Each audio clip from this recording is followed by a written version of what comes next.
नमस्कार दोस्तों। ये वीडियो एक बहुत ही कॉमन सवाल पर रहने वाला है कि फ्लैट लेना बेहतर है या प्लॉट लेना बेहतर है।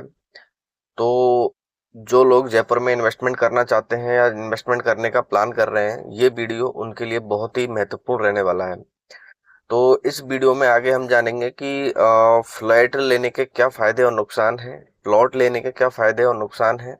और इस वीडियो को लास्ट तक देखना बहुत जरूरी है, क्योंकि लास्ट में मैं एक ऐसी जबरदस्त स्ट्रेटेजी दूंगा कि जिससे आपका इन्वेस्टमेंट करना बहुत ही इजी हो जाए। तो सबसे पहले बात करते हैं प्लॉट में इन्वेस्टमेंट की। अगर किसी व्यक्ति को प्लॉट में इन्वेस्टमेंट करना है तो उसको क्या क्या उसके फायदे मिलने वाले हैं। तो सबसे बड़ा जो फायदा मिलता है कि लैंड कभी पुरानी नहीं पड़ती है, आप जब भी चाहो इसको पैसे बेच सकते हो, कोई डेप्रिसिएशन कॉस्ट इसमें नहीं ऐड होती है। दूसरा जो है, इसमें एक तो मेंटेनेंस का कोई इसमें चार्जेस वगैरह नहीं रहते हैं कि आपको इस तरीके के मेंटेनेंस चार्जेस वगैरह देने हैं अकॉर्डिंग टू टाइम, तो वो भी एक फायदा होता है इसका। तीसरा जो सबसे बड़ा फायदा होता है इसमें, वो ये है कि इसमें एप्रिसिएशन अच्छा खासा मिलता है। अगर आपको अच्छा खासा कैपिटल गेन करना है तो उसमें ये बहुत ज़्यादा बेनिफिशियल रहता है। कई जो डेवलपिंग एरिया हैं, कई ग्रोइंग सेक्टर हैं, वहाँ पे अगर अपन लैंड में इन्वेस्टमेंट करते हैं तो वहाँ पर लगभग आपको विद इन 5 ईयर आपको 2x 3x रिटर्न देखने को मिल सकता है।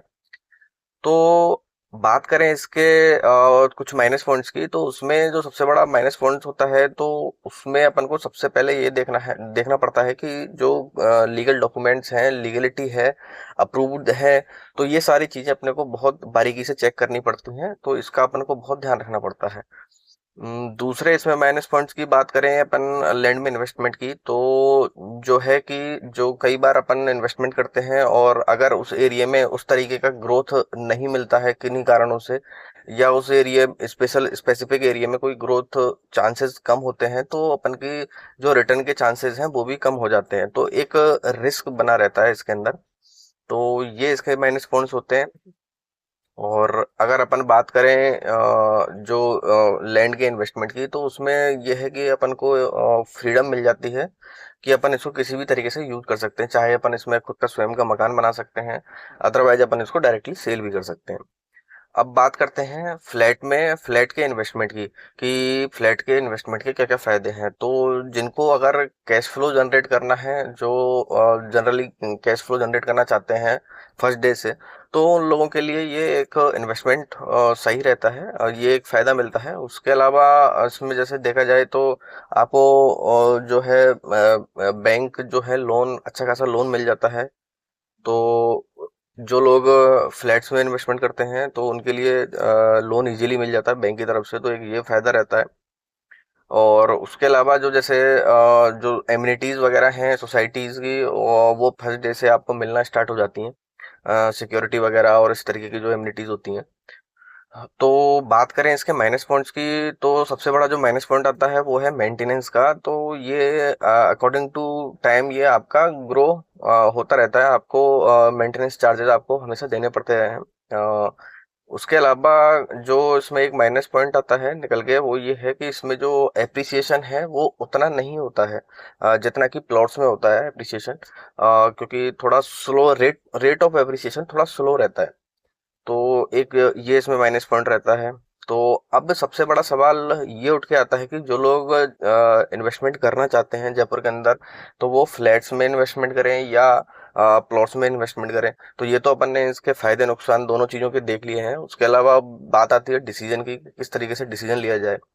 तो इसमें सबसे इम्पोर्टेंट चीज है कि आपको अपना गोल, आपको अपना पर्पज, वो सबसे पहले डिसाइड करना पड़ेगा कि एक्चुअली मुझे चाहिए क्या। क्योंकि हर किसी की कंडीशन अलग है, हर किसी के पास जो अमाउंट है, सरप्लस अमाउंट है, या किसी भी तरीके का जो इन्वेस्टमेंट करने के लिए जो अमाउंट है वो अलग अलग तरीके से है। तो हर किसी के लिए प्लानिंग सेम नहीं हो सकती।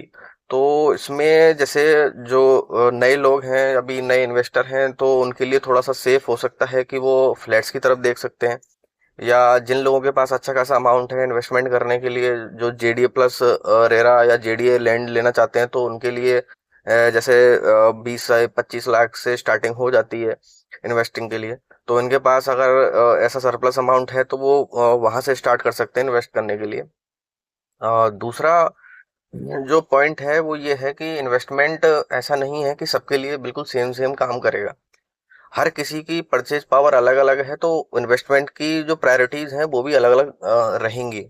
तो ये भी बहुत इंपॉर्टेंट चीज़ है समझने की कि किस तरीके से हमें इन्वेस्टमेंट और इन्वेस्टमेंट की जर्नी को अपनी बना के रखना है। जयपुर जैसे शहर में टीयर 2 टाइप की सिटी है, तो इसमें ग्रोथ के चांसेस अच्छे खासे हैं, तो रिटर्न दोनों जगह ही अच्छा मिलता है। बस डिपेंड करता है कि हम किस तरीके से अपना रिटर्न चाहते हैं, मैनेज करना चाहते हैं उस तरीके से। तो अगर मैं अपनी तरफ से कुछ इसमें ऐड करना चाहूँ या अपनी तरफ से बताना चाहूँ कि क्या सही रहेगा, तो मेरे हिसाब से जो स्मार्ट इन्वेस्टर है वो, या जिसके पास अभी पैसा आना स्टार्ट हुआ है या पैसा कुछ आ रहा है और वो इन्वेस्टिंग भी करना चाहता है अपना, तो उसके लिए एडवाइस इस तरीके से रहेगी कि आप चाहो तो स्टार्टिंग जो है वो आप फ्लैट से कर सकते हो, क्योंकि उससे कुछ आपको जो रेवेन्यू है वो जनरेट होगा जैसे आप रेंट आउट करते हो। तो फिर उस कैश फ्लो से आप जब आगे फ्यूचर में थोड़ा आपके पास सरप्लस अमाउंट कुछ इकट्ठा होता है, तो उससे आप फ्यूचर में जमीन परचेज कर सकते हो। और जिन लोगों के पास सरप्लस अमाउंट ऑलरेडी है, जिन लोगों के पास अच्छा खासा अमाउंट है इन्वेस्ट करने का लैंड के अंदर, वो बिल्कुल डायरेक्टली लैंड पे जा सकते हैं। और ये मैं सिर्फ इन्वेस्टिंग की बात कर रहा हूँ, रहने के पर्पज से या रेजिडेंशियल पर्पज से बिल्कुल अलग पर्सपेक्टिव है, वो बिल्कुल अलग टॉपिक है। तो मैं सिर्फ बात कर रहा हूँ कि इन्वेस्टिंग किस तरीके से कर सकते हैं अपन रियल एस्टेट सेक्टर के अंदर, जयपुर की मैं बात कर रहा हूँ। तो ये जो है कि आपको अगर कैश फ्लो जनरेट करना है तो आप फ्लैट से स्टार्ट कर सकते हैं। अगर आपके पास सरप्लस अमाउंट है तो आप प्लॉट डायरेक्टली प्लॉट से स्टार्ट कर सकते हैं। वहाँ पे हाई रेट ऑफ रिटर्न्स भी हैं, तो थोड़ा सा रिस्क भी ज़्यादा है। यहाँ पे थोड़ा सा रिस्क लो है, लेकिन रिटर्न भी उसी तरीके से है। एप्रिसिएशन थोड़ा स्लो होता है। तो ये दोनों चीजें आपको कंपेयर करके अपने अकॉर्डिंग, अपने जो प्लान्स हैं उसके अकॉर्डिंग आपको ये सब चीजें मैच करके देखनी है, और उसके अकॉर्डिंग ही आपको इन्वेस्टिंग करनी है। दोस्तों, अगर आप जयपुर में इन्वेस्टमेंट करना चाहते हो और आप चाहते हो कि मैं इसी तरीके की गाइडेंस वाली वीडियोस बनाऊं, तो उसके लिए आप लाइक कर सकते हो, आप चैनल को सब्सक्राइब कर सकते हो, कमेंट कर सकते हो इन्वेस्टमेंट। और मैं नेक्स्ट वीडियोस इसी तरीके की लाता रहूंगा, और नेक्स्ट वीडियो में लेके आऊंगा जयपुर में कौन कौन से बेस्ट एरियाज हैं फॉर द इन्वेस्टमेंट। तो तब तक के लिए थैंक यू, धन्यवाद। For the next